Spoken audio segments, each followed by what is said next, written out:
Welcome back to the TechTual Talk. I'm your host, HD, and it is episode 119. Joining us today will be a former guest of the show, Destini Williams, and she's come to kick it with us today. To start off the show, we'll be talking about Destini's weekend and the AT&T outage last week and how Verizon helped me make sure I could keep on making calls. As content creators, we're also reflecting on the power of a positive presence on social media, critical in today's professional landscape with a little nudge towards the diverse reality of cybersecurity beyond the negativity that can sometimes cloud its perception. Our candid conversation doesn't stop there, as we touch on AI's double-edged sword in healthcare, including bone-chilling deepfake scams that left businesses with millions gone. We'll question the financial controls of the staggering lack thereof and how these gaps can mean life or death in healthcare contexts. But it's not all serious. We'll stroll down memory lane with discussions on reading habits, share our take on some heavy popular literature, and even dish out our thoughts on Tyler Perry's new movie, Mea Culpa. And of course, with remote work on the rise, we debate the return to office mandate, reflecting on our own personal experiences of the commute and the silent yet resounding question, why are we here if we're not really interacting? There's also a hint of nostalgia as we consider the invaluable learning curve offered by the humble beginnings of the help desk before contemplating the frustration long commutes sit within our work-life balance. We packed all this and more, finally chatting our roadmap for the TechTual Talk's future live shows, studio dreams, and of course, the topics you want to hear about. So send us your emails and let's keep the conversation going. So strap in, grab your popcorn, and let's get cracking. Yeah, so you had an eventful weekend? I had a pretty eventful weekend. I would say so, yes. Really? What? Care to share the details? Yeah, lots of work. Yesterday was one of my friends, her birthday dinner. Things may or may have not gotten heightened. It may or may not have been a really, really good night. So yeah, I just had a really busy week. All in all, it was just a lot between the jobs and yeah, busy week, busy weekend. Yeah, same here. I think busy week. Yesterday was pretty cool. We went to Urban Air in Frisco, so chasing a 2 and 3-year-old through there is it was a workout. They were still ready to play, but after almost 2 hours, I was like, man, we finna go. 2 hours is a long time to be at Urban Air. 1 hour, I'm like, wow, how far into this hour are we? That is tiring, all the jumping and yeah, but it's fun. They slept good last night, I'm sure. They'll be up soon. I think that was a good thing because like the 2-year-old, she had started walking late anyway, but she was able to keep up the whole time this time. We go to this place in Prosper called Prosper Playhouse, and it's not like that because all of this is just slides and a little obstacle course thing. But now I'm like, cool, are they good? Like a couple more years, I ain't really got to watch them. I just got to go watch them by the trampoline or something. So that was pretty cool. Let me wake everybody up. Something. Say again. You want to talk? I fix that back. And there we go. I don't even know.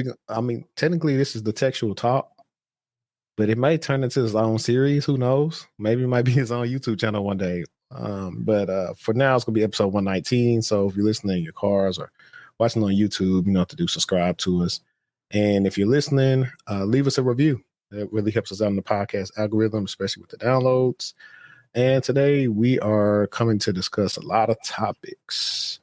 I think the first one we want to get into is the deepfakes with the robots. I think that's the first one we want to get into. So it says a deepfake scammer walks off with $25 million and first of its kind AI heist. I'm gonna say all heist.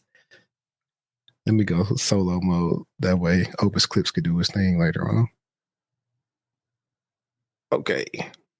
So on Sunday, a report from South China Morning Post revealed a significant financial loss suffered by a multinational company, Hong Kong's office amounting to HK 200 million, which would be 25.6 million in US dollars. Due to a sophisticated scam involving deepfake technology, the scam featured a digital recreated version of the company's chief financial officer along with other employees who appeared in a video conference call, instructing an employer to transfer funds. Due to an ongoing investigation, Hong Kong police did not release details of which the company was scammed. Okay, here's some more info. So, deepfakes use AI tools to create highly convincing fake videos, audio recordings, posing significant challenges for individuals and organization to discern real fabricated content. I'll just go through like some of the high points. So the scam initially uncovered following a phishing attempt, like it normally happens with phishing, when the employee and finance department of the company's Hong Kong branch received what seemed to be a phishing message purportedly from company's UK-based chief financial officer instructing them to execute a secret transaction. Despite initial doubts, the employee was convinced enough by the presence of CFO and others in the group video call to make 15 transfers totaling HK 200 million to 5 different Hong Kong bank accounts. Officials realized the scam occurred about a week later, prompting a police investigation. All right, let me put you back up here. My first thought is that why didn't you report it as phishing when you thought it was phishing before you even, and then it being 15 different separate transactions is very strange. I don't understand. They should have asked more questions. Hindsight is 2020. Dealing with these things before, well, it's not AI, it's just simple. Pretty much what attackers will do is, let's say me and you do business with one another. And so let's say, for instance, they compromise me. Now, they may not say nothing for a while, but they're trying to see, okay, what do we talk about? And so they see that me and you do finance in our organizations. So now what they tend to do is wait out. They may make a domain that looks just like mine. So you've been talking to me so much, you don't realize that they've taken me off the thread and they put themselves on the thread with you and acting as if they're me. And so where what they typically do, like they did in this instance, was get them to confirm like the bank amounts and send them to different accounts. But most companies are supposed to have a process about this, especially if it's over a certain amount. And I've dealt with this before. So the issue always happens on two folds. One, sometimes finance doesn't alert security in like enough time because I didn't know, even though a compromise happened. Sometimes the controls they have on the other end, when it comes to them even knowing they've been compromised, they don't even know. They don't pay attention. Sometimes companies try to alleviate these things with, like, for example, you have external. Every time you talk to somebody external, you'll see that like come through the email external. Wooty woo. There are ways that some platforms may say, hey, you don't talk to the sender. You've never talked to the sender before, or something like that. Like something like that, if you pay attention to it, can help you out. I think the real kicker here was the AI stuff. Now, if they ever give us more context, I want to assume that they do something like voice confirmations or something when it comes to this type of stuff. And I say that because I can only see that them being the reason for them using the deepfake AI stuff. Because honestly, you really don't have to use all that to get the money out of people. You could just trick them. And I know on one of the topics you had about movies, or you asked me about Leave the World Behind, which I have not seen yet. Oh my gosh. Movie I did recently watch that I think you may like is called Heist 88. Mm-hmm. With what's his name? Courtney B. Vance, the dude that played O.J. Simpson and all the other stuff. And Heist 88, he's pretty much a sophisticated bank robber. And he finds his nephew. His nephew has friends, and they decide to They decide to steal money from the Chicago. What's the First Chicago Bank or something? Because 3 of the friends working like processing where they kind of approve like the amounts that CEOs want to transfer to different accounts, and it goes by voice activation. So they study these people's voices to sound just like the CFOs that worked at these companies, and they send them to a bank, I think in Switzerland or something. And by the time that they caught on, was a plot twist, but just in general, but by the time they caught on, it was too late. So we were caught out, of course, social engineering and insider threat. But that's not the stuff. See, when I watch movies, I always think of like what we would do to kind of attack this beforehand. And the funny thing is, during that time in the movie, they were moving away from that to computers because of that risk as well. So that's kind of like their risk acceptance. But it's a really good movie. It didn't get talked about nearly enough, but it's a really good movie. I'm gonna check it out. I also think that they should have had like dual control implemented, or multiple layers of control implemented. Yeah, so I used to work at the bank, and we all had different combinations to different things. And so one person isn't just able to, hey, I'm about to open up the safe. It don't work like that. And that's what they should have had implemented in that company. One person shouldn't have the authority, the permissions to be able to send a transaction for such a large amount without it having to go to someone else for review, for clarification, for understanding before it's actually processed. So that's my piece there that makes it kind of feel completely insane, because why was one person even able to send such a large amount? Or even when I worked at, State Farm, like I only had the ability to process transactions, for a certain amount. If it was over that amount, it had to be approved, and I had to submit supporting, documentation essentially to show that I actually do need to process this transaction for this amount. So they should have had controls in place for that, for sure. Dual control. You would be surprised. That's all I will say. I can't say too much. I'm not too surprised, because I also work with customers, so I know that most people don't have things implemented as they should. But being that they even have that much money to send, I'm sure now they have a process in place. Yeah, maybe, maybe not. Let me actually run this. Want to ask for my sponsors real quick, guys, and we will get back to you in a second. Here we go. This video is being brought to you by Level Up in Tech. Even if you have no experience in cloud and computing, Level Up in Tech is here to help you get into the cloud. Now, you may be asking yourself, why should I get in the cloud? Well, let me show you. So, a cloud computing engineer can make anywhere from $80,000 to $200,000 per year. While cloud computing will create almost 1 million new job demand for certain skills, one recent study predicted that there will be over 220,000 open cloud computing positions by 2025. Level Up in Tech has a 6-step process to guarantee your success. Here are some reasons why you should choose Level Up in Tech. And here are some of the things you will learn. You'll learn about server config and troubleshooting, the AWS cloud, infrastructure as code, scripting, containerization, and much, much more. You can check out many of their testimonials on their website, and they post testimonials on LinkedIn as well. Here's where some of the former students of Level Up in Tech work at, and articles you can see them in, and hear their coaches. If you're ready to get your cloud career started, click the link in my bio to learn more about Level Up in Tech. All right, now we are back. So one of the other hot topics you had, and I think we both got our own experience with this. Is this it? Companies want you to return to office, but you're the only person on your team in the state. You care to take this one away? How do I feel? I kind of feel conflicted with this one. I'm gonna be honest, because there is benefit of going to the office and being able to engage in conversation with people. But if your work culture isn't engaging, and if you're going in office and you're not talking to anyone, and that's the norm for your company, I don't see the point of it completely whatsoever. When I was working actually at AT&T, we had to go into the office a couple of days a week, and we weren't really interacting with each other. So I didn't really think it was beneficial for us to be coming in. But and then on the other hand, like, if people are performing well and the company's doing well, leave people alone. Like, why are we doing that?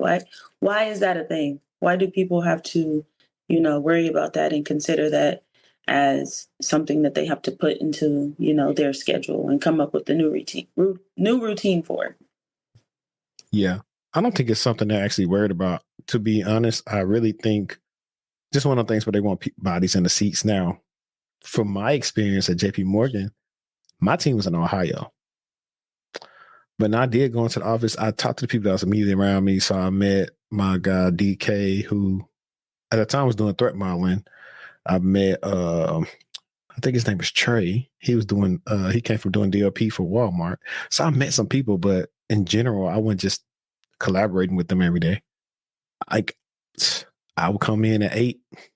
I'll leave by 12 p.m., head back home. Because people are doing too. Like, a lot of people are starting the day in the office and about lunch-ish, or maybe after lunch going home.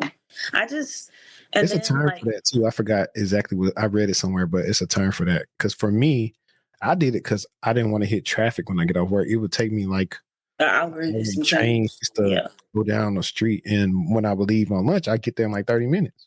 Yep. That's how it was for me too. It would take me like 15, 20 minutes to get to work and then an hour and some change to get home. So I'm not a fan of it. I do see the benefit of it if your work culture is, a culture where y'all actually do interact with each other. Mm-hmm. But if you're just being told to go in because they need to have bodies in the building because they're paying for the building, then companies need to be reconsidering that. Because if no one's here, let's say you the only person who do security and you go into the office, like what fun is that going to be for you, Yeah, that's what I was like. Now, I think I was just doing that because I was trying to get back home so I could like do some calls or do some work. I wasn't doing a lot of work then. Like I tell people all the time, when I put them 4 weeks in at JP Morgan, they try to make me do more work than I typically did. And I was like, come on, man. Just let me do my time. Just let me do my time and get out. Now, I did get the chance to go to Ohio and collaborate with them more. But yeah, all in all, I think it's cool. Like if you now I'll give you guys what you should do. And this if you like what you're doing. Now, if you like what you're doing and you're the only person there, cool, it doesn't matter. Just be visible somewhere. Try to find who the movers and shakers are and meet them so you have some people to advocate on your behalf. If you want to go to a different department or something else, you can do that. But if that's not what you're trying to do and just put your head down, then hey, if they're not clocking how long you've been there, badge in and stay there a little bit and go home. Because we use at JP Morgan, well, a lot of financial companies use VDIs. Yeah, for the people that don't know what that is, in layman's terms, let's say you have your own personal computer and you have this application where you can access everything that you need to do for work. It's like a virtual environment. So if you ever use something like VirtualBox or VMware, it's similar like that. It typically runs on Citrix, and it's like you got another computer. It's like you got a laptop at home, but it's on your laptop. So it's pros and cons to that as well. But that's why that's another benefit of just having the VDI and have to worry about ever leaving your laptop home. Yeah. Count me out. 10 out of 10. Don't want to do it. And speaking of, I forgot to bring this up. We could take this banner down. Do you have AT&T? I freaking do. And yes, I was one of the ones who was affected. I got Verizon. Wasn't it also Verizon and T-Mobile? Just T-Mobile and AT&T. I read it was like 10 other carriers, but they were like not big carriers like, AT&T is. How do you know Verizon, AT&T, and T-Mobile, all of them have smaller carriers that use their towers? Yep. Like it was like, don't get me lying about the names. I can't remember. But yeah, it was more companies. They were just for smaller companies. But I was pretty bummed. I've been with AT&T since I was in like the 5th grade. So I've never had any issues with my service. And actually, I didn't even know about it until I got on social media and seeing other people were talking about it because I was working that day, with the customer. So I was pretty busy and I wasn't really able to, use my phone like I normally would have. So I got on social media and then that's when I realized I had the SOS at the top of my phone. And so it was like that all day till like literally like noon. Like right at noon, that's when I started getting like text messages and my service started going back. So basically I could use my iMessage,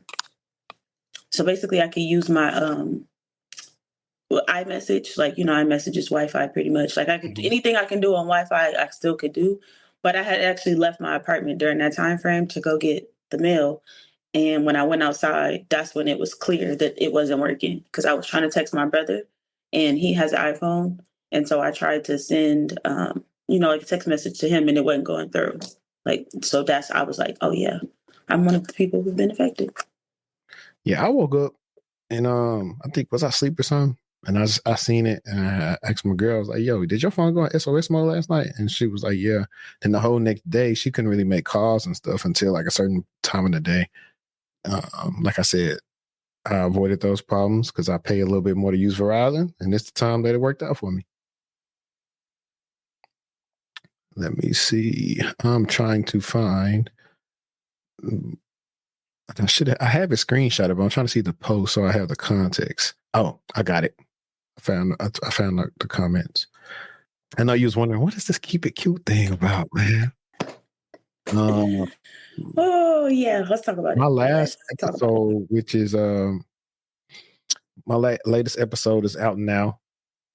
My guy went from finance to software engineering, so he's an iOS developer on there. And I have partnered with Level Up in Tech with their program for a while now, and so occasionally I will do post about, hey, if people want to get into the cloud, join here. And I had 2 people coming on my post saying stupid stuff that we don't normally interact with, and so I was prepared to be petty with them. Actually, the next post I think I made, I said, don't come on my. I said something. I don't come on my post doing something. Then you finna get realize you messing with Cat Williams. I said something, but I am very petty. Don't come on my post if you don't only talk to me and try to mess up stuff that has to do with my business that I'm trying to do and help somebody else out. If it ain't what you want to do with your career, you already in, cool. Keep it pushing. Right, because you have a motive. Both people have their own motives, and one person on that post actually got helped by the people who started the whole program, which is so just weird to me. So I was like, that type of stuff kind of do make me mad. Cause like, now I kind of want to see you in person to see like why you playing on my top like that. Cause I don't know you. Cause keep it cute or put it on mute, boo. Keep it cute or put it on mute. I agree with you though. People just be popping off at the mouth, just wanting to say something, wanting to be that person that has the quote unquote controversy stirring around them. So I do think that you should keep it cute, or you should put it absolutely on mute if you don't have anything good to say or contribute. I can see if it was like a status where you were actually seeking some controversy, with that person, but you weren't. So keep it cute. Yeah, and a lot of times, sometimes I forget that it's not Twitter, because on Twitter I'll tell you something different. But so I just like whatever. What would you say on Twitter? Probably GOMD or SMD. Yep. That's what I probably would say. One of them is a woman who I think is still a very good content creator and doing good in their job. I just didn't like that. Like, you came on there being facetious. Oh, what's the price? Shit, schedule a call. You already know the price, and you're over here badgering. Don't ask me what the price is, and you're a content creator. You know how that go. I'm like, next month. And then, that's what it's like. Oh, I'm pretty sure you got it. I don't have to disclose that. Like, stop lying to these people. I'm like, I'll find a woman to slap you. Don't play with me. It's real. Don't play with me. But it was another post I made. So everybody has tuned in to the video I made last week about, hey, people are lying to you, talking about they get you in cybersecurity for 45 days. Even hit them with the R. Kelly. That's stupid. Use your common sense. Yeah, it don't make sense. Right, but it was if that was the case, don't you think it'd be more people working in the field? And less people looking on YouTube and trying to find all these oh, Lord, please free us from the shackles of these people that are lying to people who are actually trying to get. It does not work like that. You can't learn something in 45 days and think that you about to be a millionaire. It's not. The math isn't mathing. Right. So this dude right here, he was a part of the problem. Now he was pissing me off too. He was talking about, prior to jumping in cybersecurity, you really need to understand that none of the tools work and nobody cares and will blame you for the issues. It is literally one of the worst jobs in IT with extremely high burnout rates, poisonous product providers, and stressed out bosses and teammates. Sure, the money is good, but it comes with a very heavy price. And he ain't even really did anything in cyber. Do you work in the field? No, he does not. Okay. That's what it sounds like. Because that sounds like somebody who either A, hates their job, or B, they don't work in the field. And if you hate your job, then that's on you, not everyone else. And cyber is such a big pool to just say that it sucks in general. Some jobs may suck, depending on who you are, what you like to do, what you find to be boring, what you find to be stimulating. But to put the whole pool and say, like, the whole field is boring, and it's like, be quiet. Yeah, this dude was talking about, he don't even, that's what pissed me off, because he doesn't know who I help. And he was like, oh, you're focused on new people getting to the field. not pen testers, white hats. I'm like, pen tester could fall under being a white hat. Anyway, what do you think 99%? And I don't know what he's talking about. Because I want to say, what happens when you make an assumption, right? But I didn't say. You make a what out of yourself? Okay. What you said is nearly opinionated because you cannot. I meant to say, and sometimes I got a problem with this. I type what I thought I had in my head. But I was like, I think I said you cannot prove everything you initially said. And that's his experience, Hold on. That's your. I did not really understand your response, to be honest. That said, I have seen a large number of people jump into cyber and get churned through very quickly. Now, this used to be us older people back in the 2000s when a 100-hour work week was the norm. These days, those demands are rightfully too much, and younger people need to understand exactly what they're getting into ahead of time. Like, what's dude talking about? Sure, if you can survive long enough, you show good work ethic and skills, then other opportunities will open up, but that is the same in any field. As for tools not working, I know none of them work. Check out the news anytime. Hop into a sock and see how many alerts are simply ignored because of the overload. When you write for the masses, then you need to address what people must face. You know how people say it's not in you, it's on you? It's not on you, it's in you. It's not in him, for sure. It's not for you, sir. It's not for you. And that's okay. And that's okay. That's just not for you. I've been in IT since the early 1990s, first as a neuropsychology researcher, then as an enterprise architect. I ran the division at Honeywell TSI, then modernized Cambridge Associates.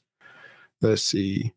I have been a portfolio company, CXO. He got IATA, 4 private startups, also mentor startups.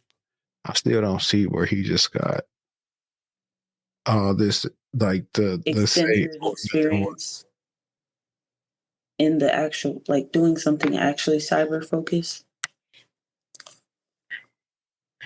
He's not, like, we know with enterprise architecture, they don't necessarily have to be super technical. Yep.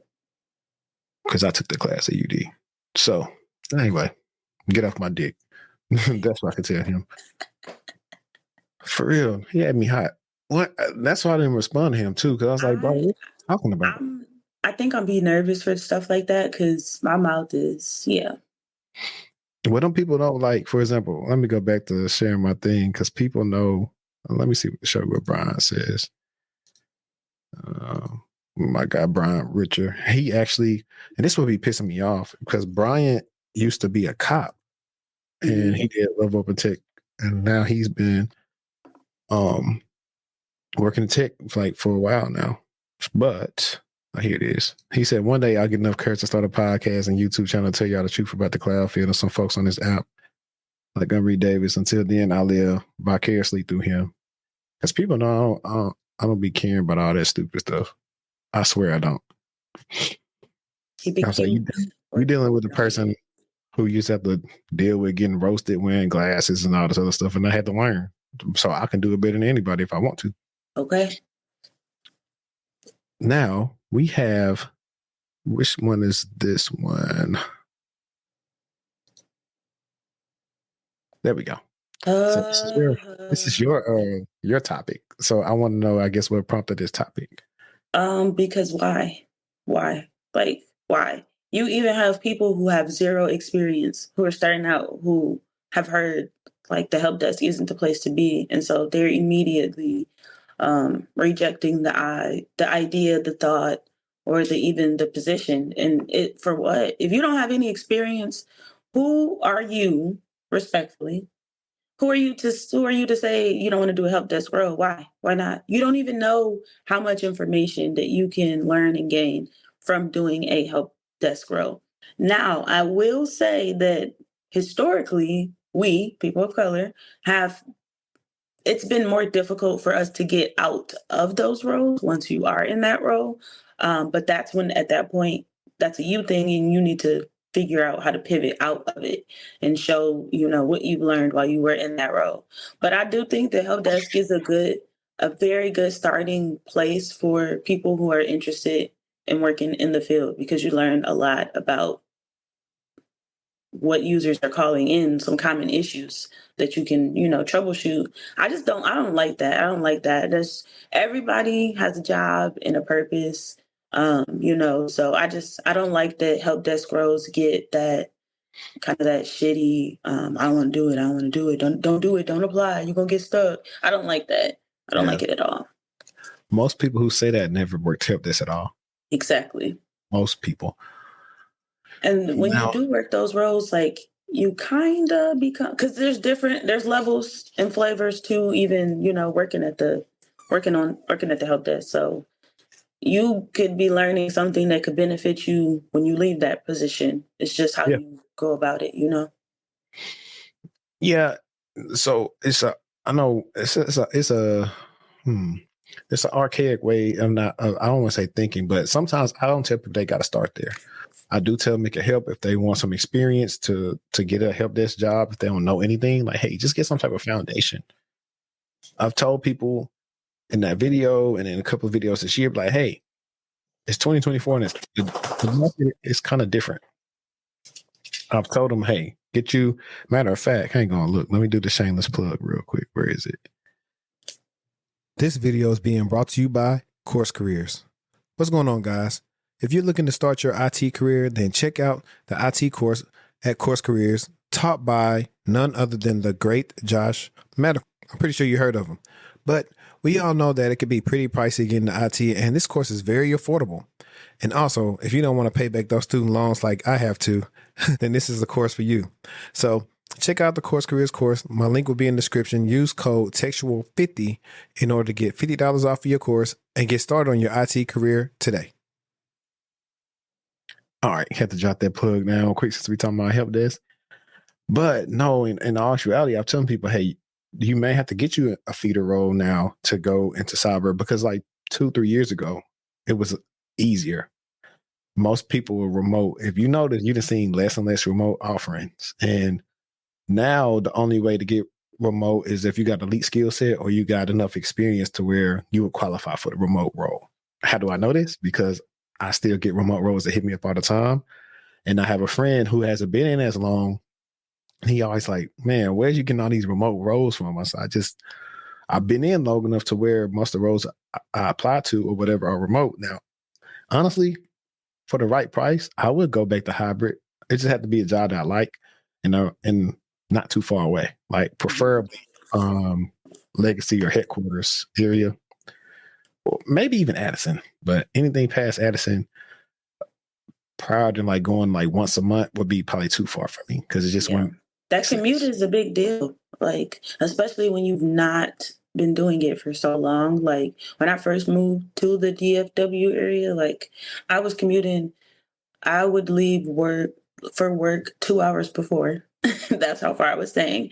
And I would like have like 45 minutes to, kind of hang out. But on my way home, it was just absolutely insane. And 10 out of 10 wouldn't recommend. The commute definitely matters because it plays into like your frustration. You like, oh, I got to get up. I got to get up 2 hours before work, 3 hours, whatever it may be. The commute is a big piece in it for sure, especially for me, because I've experienced it. Like I've driven an hour to work, an hour and some change home. Who wants to do that? Especially if you have had a frustrating day. Who wants to be the person that has to get up and, do that? If you've had a frustrating day at work, whether it be a customer, leadership, teammates, whatever it may be, and then you got to drive an hour and a half home in traffic with people who can't drive, you're going to be mad. Man, listen, that was me. 2016, moved out here, all happy and stuff, waking up at right before 5, driving down 75 to go to Addison, not knowing why am I going all the way down 380, hitting 75, when I can just hit Dallas North Tollway. Mm-hmm. So it was like stages. At first, it was like 380 to 75. It was always a wreck. I was like, if I'm not on 380, if I'm not on 75 by like 6 in the morning, I'm going to be late to work. Then after that, my friend Judy, she was like, yo, son, I take Coit all the way to work because she actually used to work downtown. And like she probably stayed like 5 to 10 minutes from me. At the time I was staying with my aunt and she was staying with her uncle in Frisco. It's like, cool. So I started taking Coit and I was like, hey, I got to be at work closer to 6:30 because at certain times, that's when the school zone starts and people start going to school. Then after that, it started getting into, oh, what? the tollway, I can get here in like 10, 15 minutes. Man, I used to leave all times of ways, and like it'll be times where I went at work, but I would just use UltiPro to clock in before I got to work. So it wasn't like I was late. So I did that for a while, but those commutes are crazy. When I moved up here to Aubrey and Goldman Sachs was like 3 days a week, Oof. and the way that Texas is one of the stupidest places ever. They'll build all the houses, then fix the roads later. When you should just make the roads big enough in the beginning, then add the houses. Yep. Because they still working on 380 right now. I know it's hell for people to go to work. Like it would take me 30, 40 minutes just to get to the tollway. Not including getting on the tollway taking me 40, 50, 60 minutes. Like one time I was so tired from being in traffic. I swear to God, this was like when I was on my way out of Goldman Sachs. I pulled over. I don't know if you've ever been to Willow Bend Mall. Mm-hmm. Yeah, actually, I you pulled over to Willow Bend Mall's parking garage and went to sleep. It took me a nap, woke up, and went into work. Because by that time, they don't care. You already gone. Like, you just have to stay whatever your time is. I was like, yeah. It is what it is, fam. That's how long I was in traffic. I was like, this ain't it. This is not it. What we got? Did No, go Goldman ahead. Sachs work you to death like I heard they do? No, honestly, I wasn't looking at security roles, so I'll be clear about that. I won't say they will work you to death. I will say they're very lean. They don't have as big as a org they are. Their teams are not that big, but they use a lot of automation. Like on our incident management team, it was 3 or 4 of us at the time. One of them is Crystal. She's actually in that group chat I have us all in. So she's still been doing some incident management there. I mean, incident management is really a fun job. Like I said, you get to learn a lot about all different departments. You find a lot of different, you make a lot of different connections. And so if you can use that to your advantage, it's pretty good. Because your name, when incidents going on and the stakeholders see your name, you would have a good report and all the different updates. They remember promotions and bonuses should not be hard to get unless the company did not do good.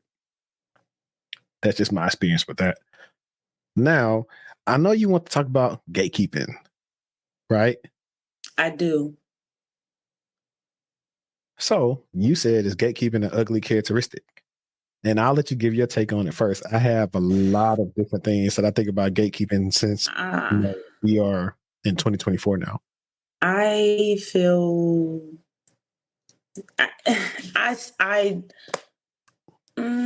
yes and no. Basically, is it an ugly characteristic? It can be, but some things you should gatekeep.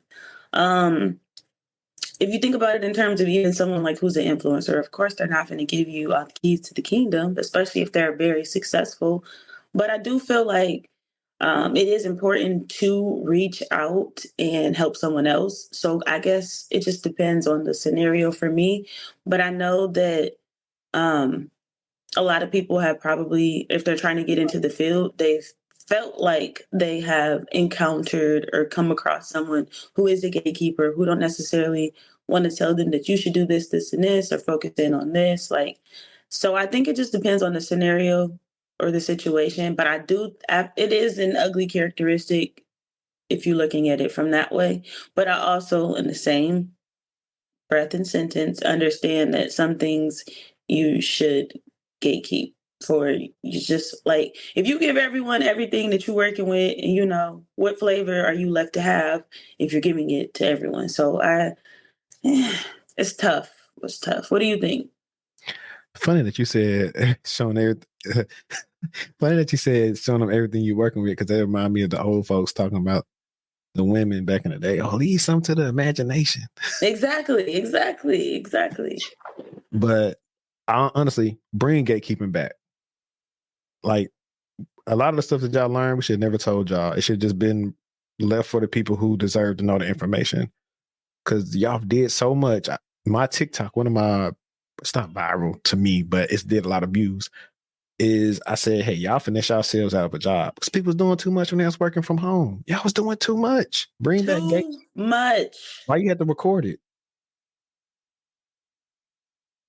Even if you're not, so if you're not doing C2C or 1099, you really shouldn't be advocating that you got a lot of jobs unless the jobs know about it and it's no compete that you're good and clear about it. If not, like people And are doing let's be clear. Yeah. People aren't typically doing that. Like yeah, people, yeah.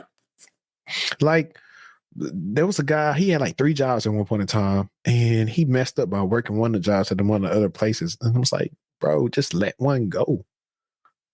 Like, that's the thing too. So a lot of people also have started doing overemployment, and then some of the jobs are just not manageable. You're not at a level yet where you could do 2. I tell people, Why do you feel like you can do 2 if you're just starting out? You can barely understand what's required of you from your first job. Now, if we're talking about someone who got years of experience in the game, that's a different thing. But I I just hate I just hate what social media has done to cybersecurity as a field. Like well, unrealistic expectations, people thinking that they can get 2, 3, 4, 5, 6, 7, 8, 11 jobs. You you can't. know what? We don't see this that much in cyber. It's more the other. Sometimes you can see them engineering or some of the non-technical roles. You don't see it that much in cyber because they're not going to really advocate it, because we know about ethics and all the different things you're not supposed And to do. literally. You got different things you can look at that you could do something with. So it's not advertised a lot in cyber. It's just other people. And then other people, some of them are only able to do it because they are just different. They're anomalies. They can schedule their meetings out and they don't have any conflicting things, and boom, they're done. They got it done. Everybody can't do it. Everybody will slot the job that they care about the most, and it goes like this. But it's really, people, they want to be stylish. They want to have on the luxury items. I get it.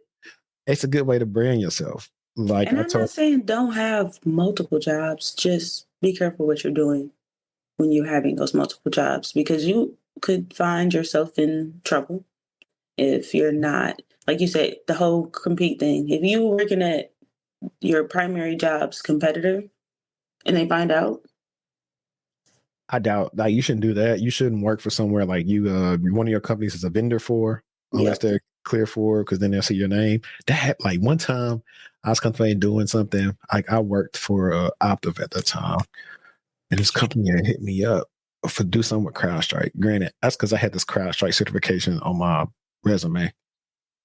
And they was like, yeah, we do this. And one of the companies we work for is this. I was like, oh, no, you ain't finna see my name twice somewhere and be like, hey, what you doing over there? Which, hindsight's 2020, they might have just been cool with it with me because I had did so much good work. But you just never know, because sometimes your management be hating on you. I'm just going to leave it like that. What else? But gatekeeping, I think there's a misconception. Like, people have given out so much game. Back in my day, when I was coming up, you didn't know this stuff. They wouldn't tell you. You would have to find the information on your own. Like, gatekeeping is what they do sometimes with some of the software we have. For example, if I wanted to bring my students in, and I want to show you about an EDR, I want to show you about CrowdStrike or Tanium, I can't necessarily just get a demo of Tanium to show you. I wish. So that's the gatekeeping. That's how it's like, well, how do I get experience? I got experience. How do I learn this stuff and I can't touch it? That's the fights I try to fight. It's like, figure out, okay, what type of commercial solution can I help you guys show? And that's why I always tell people to go with Microsoft products, because I love Sentinel. You can do Defender for free. You could pretty much I think you can even get access to all this stuff, like even access to Microsoft Purview and like some good stuff. At least for 30 days, typically. A lot of things are free, and make another email, do it again. Yeah, so that's the real gatekeeping. Not getting access to stuff you should learn how to use so you can get a job and like that you're interested in. That's the real gatekeeping. So, yeah. And let me see, did I upload the thing? I thought I did that. Hang on, it's one overlay that I thought I put up here. Is this one? Let's see if it's this one. There we go. All right.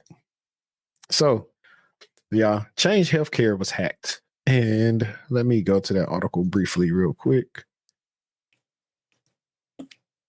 Oh, actually, I can do the one on TechCrunch because I was on TechCrunch last night. Okay. Funny enough, I actually supported Change Healthcare a little while back in the day. that's neither here nor there. But U.S. health tech giant changed healthcare hit by cyber attack. And let's see. I want to see if it's going to show us what it was, that we got to go back to what happened. Actually, let's check the status page. So on the 21st, some applications are currently unavailable. Optum is currently triaging the issue and will provide further updates if they are available. So typically, legal will let them know if they can tell somebody they had a cyber attack or not. So it's not disclosed yet. Let's see. I say it had a network interruption. I'm trying to find something good on here.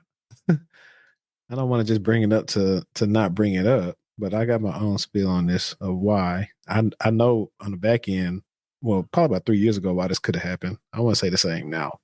Let me see. Destiny, you still here? Yeah, I have. Okay. I have thoughts about what happened with them for sure.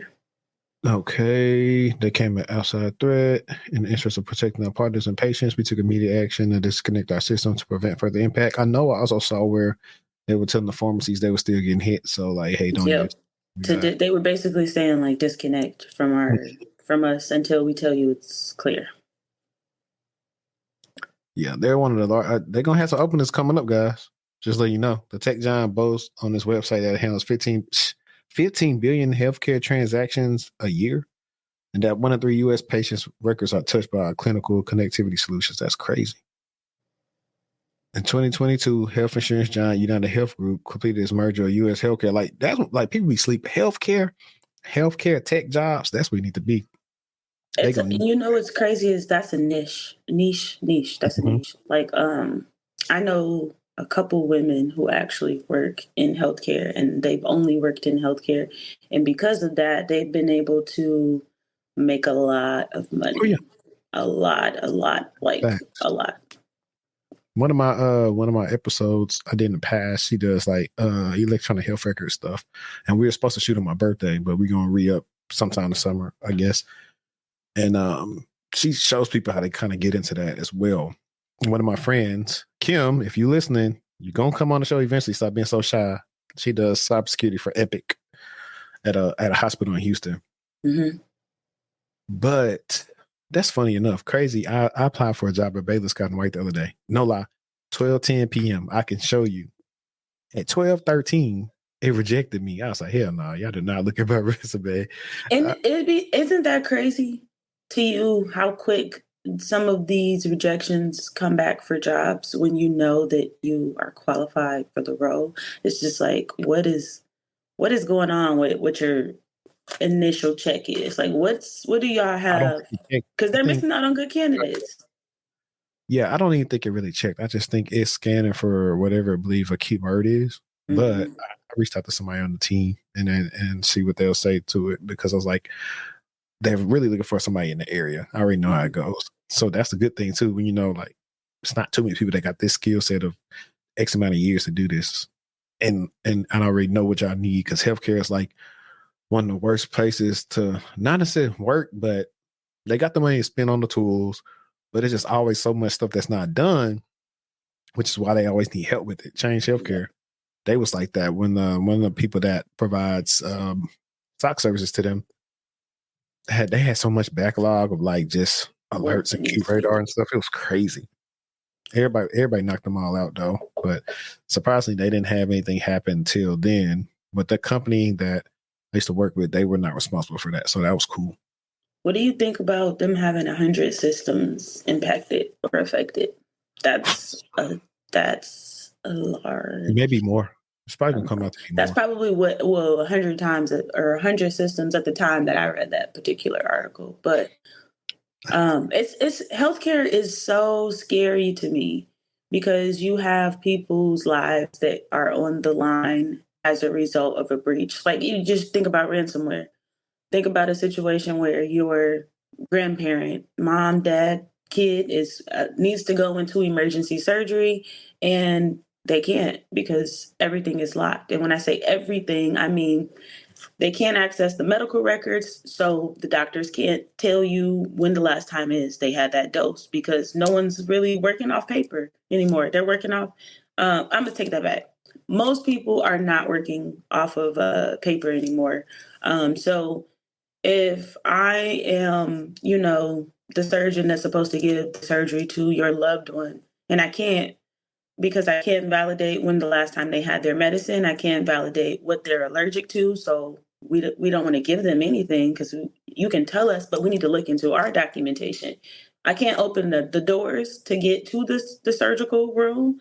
I can't open the medicine cabinet. Like all of this stuff, people don't even think is being controlled by technology. You have to badge in to get through the door, but you can't get through the door if you have an attack and they've locked everything up and you don't have. It's scary. It's very scary if you can't make decisions and be in control of the things that you need to be in control over for your role, especially in a healthcare setting. Is extremely scary. Yeah, it's funny you say that. So now we get into the fun stuff a little bit of how I try to get my clients to think. So we just stated a lot of problems here. What happens if we can't get into the building or if the systems are hacked? So now you come into the interview with some solutions like, hey, I know you guys just had a big incident or something like that. I want to actually got some questions or what at a high level, what can you tell me that you guys struggle with? And maybe they tell you, maybe they don't. And hey, did y'all guys have y'all disaster recovery plans? Like Business continuity.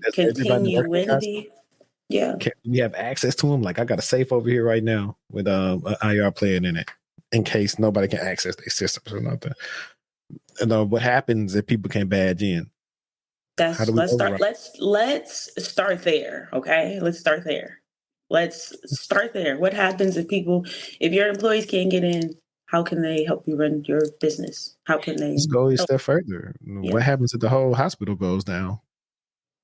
If you shouldn't have pacemakers and all those monitoring devices, what happens? Yeah, the blood pressure, heart rate, oxygen, like shoot, what if no one ever thinks about those things until either it happens to someone that they love or it happens at their, place of employment. But healthcare is not, it's not a game. You have to think about the liability the hospital or whatever the facility is facing as well.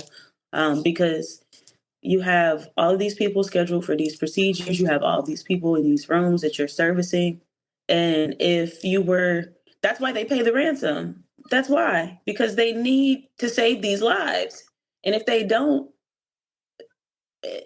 life or death. Yeah. And security, when it comes to the ransom stuff too, though, it's like, if we start doing it, everybody gonna do it. It's one of those things where it's like risk acceptance where they're trying. So in cases like this, so here are the use cases when you got for AI or machine learning is for just it is no way possible a hospital can hire like just so many different people. Unless it's like a hospital with so many different hospitals where they're like centralized and they got the big team, they'll have to bring in some machine learning, some AI in. That's what a lot of companies are trying to work on is stuff like that. Shoot, we were talking about deepfakes earlier. Somebody come in with the deepfake of acting like they're somebody relative and say, hey, we want them to pull the plug because they know they finna get an insurance policy or something. Like it's getting crazy. Let's talk about the deepfake thing one more time. So like, do you feel like in the future we are going to have to authenticate to each other?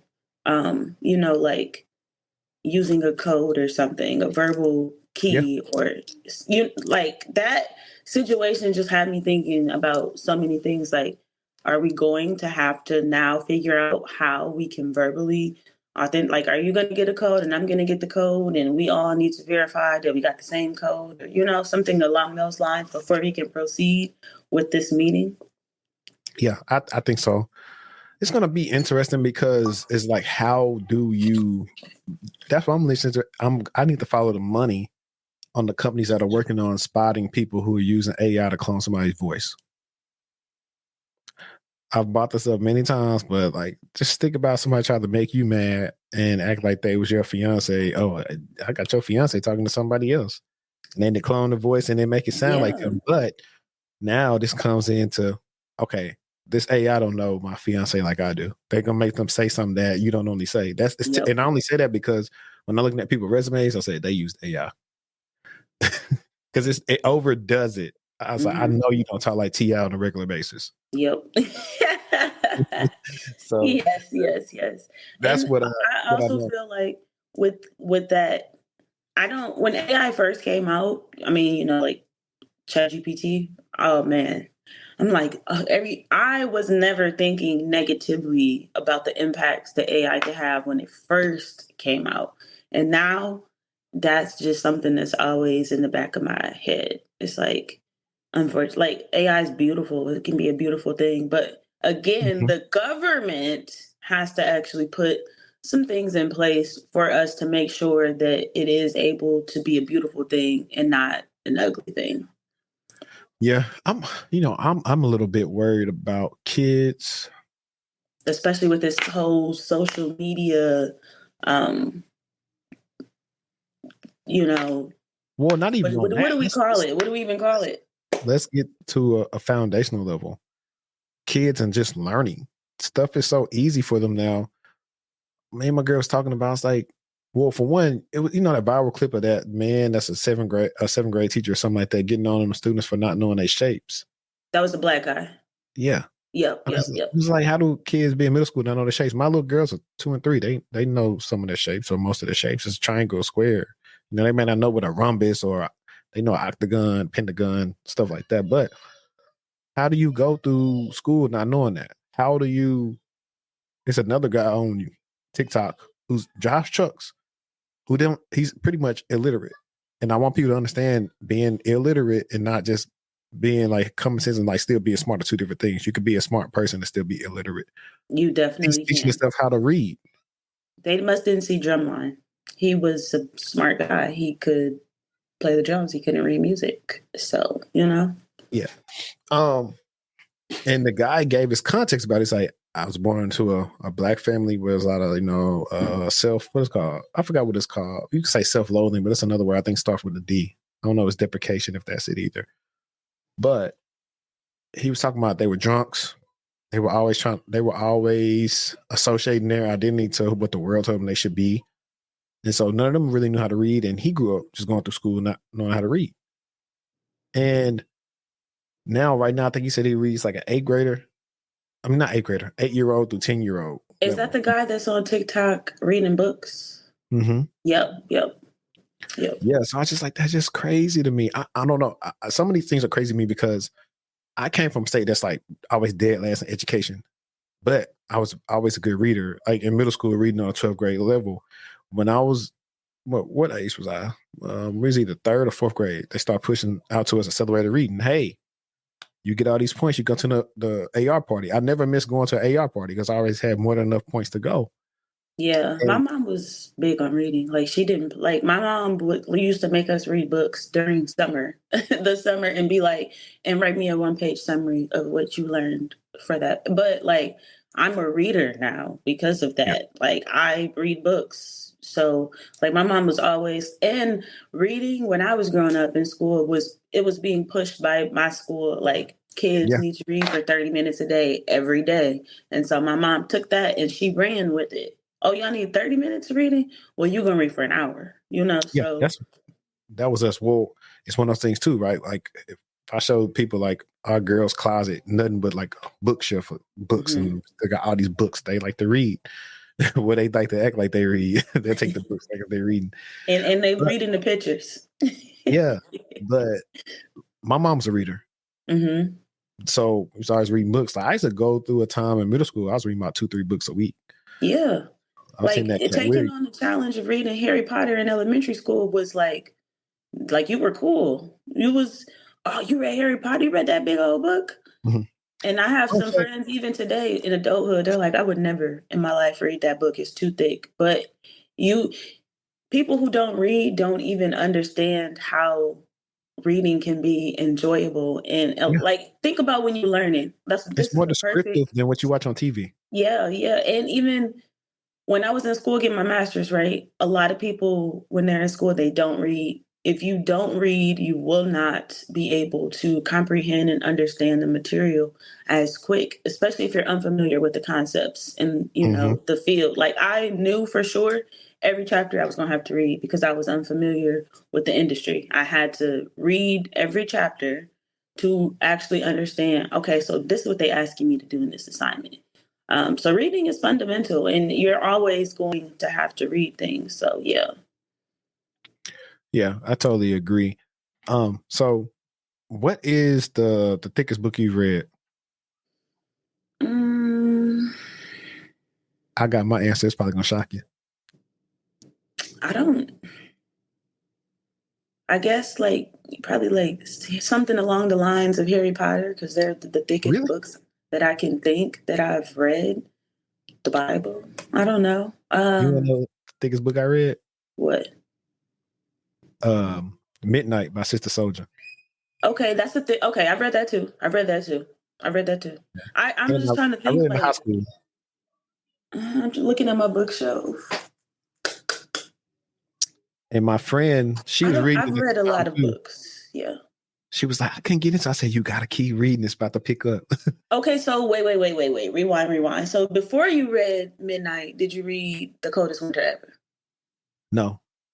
I only read You Midnight. have to read that one. But you know what? I only read Midnight because it was at the house.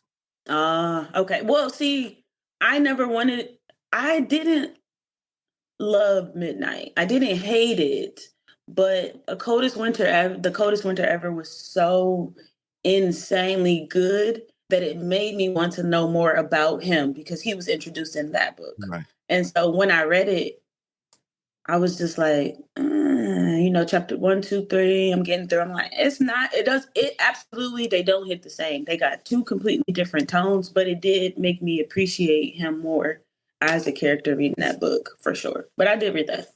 Love Sister Soldier. I think after that, I really started, I got hooked on Carl Weber hard. So my first Carl Weber book was The Preacher's Son. And I just started getting enthralled in that whole universe of it connecting to that, and then the family business and the choir, like it. So all those things. Read that, but I did start the show, The Family Business. The show is okay, but the book is way better because I need to read the book first. The show kind of starts off with some of the stuff you find out like book 2 and 3, versus the foundation is laid in number 1, and they have spinoffs within the universe of stuff that's not in the main books that you learn different things about. Like Paris has her own.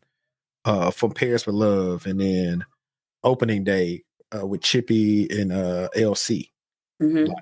But the people they got to kind of play them kind of makes sense. Like that dude that plays LC, I can imagine him. Like, I ain't gonna lie, the audio books is fire for the family business. Like, if you ain't got time to sit, like I did trips where I'm just listening to audio books. I like audiobooks, especially because it allows you to still do whatever you got to do a lot. Yeah, I do, especially for sure.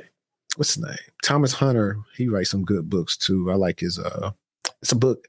I like going back and reading the books that like the Black writers wrote in the 90s. So he has his book called The Hearts of Men, and so you can tell it's based in the 90s, based on salaries, cars people are driving, and different things that's happening. It's really good. Those books hold up throughout the years, and that's why I always like to go back and read books. That's why, funny enough, and we're probably going to end with this, but me and my girl, we watch so many like different shows to where like sometimes we can try to enjoy them, but now we're trying to figure out what's going to happen next. So the whole time we're watching the freaking Mea Culpa, we're like, okay, something ain't adding up. We like, Ray got something to do with this because why is he emphasizing these pains and her representing him? And wait, hold on, have you seen it yet? I started it. I didn't finish it. I fell asleep. I started it Friday though, but I did fall asleep on it. Okay, I've watched a lot of TikToks about it though, and I like Tyler Perry, and we know that sometimes he puts out some things that are a bit questionable for him. But I'm still gonna check it out because I do like to. Support Tyler for sure. So I'm actually gonna watch it today. It's a dude on TikTok that talk like this about basketball. So I'm gonna say it like this: we done with Tyler Perry. He's trash. So you didn't like it? You didn't like it? No, okay, so the reviews were like very mixed. Like you had people who were saying like this is insane. I can't believe it. It was insane. Then I'm getting the vibes that it's like more of an erotic thriller. And then I'm getting the vibes that it's also like another movie that's already out called Addicted. I think that's what it's called. Yeah, it looks like Addicted. It looks like Addicted. It looks like Acrimony. Yep, I heard that too. You remember the one he had? I don't know. It's not called When the Boat Breaks, but remember the one where the chick had got divorced and she was friends with this lady and started talking to his son, and she had kidnapped people in the basement. Yes. Yep. It felt like yep. them three movies.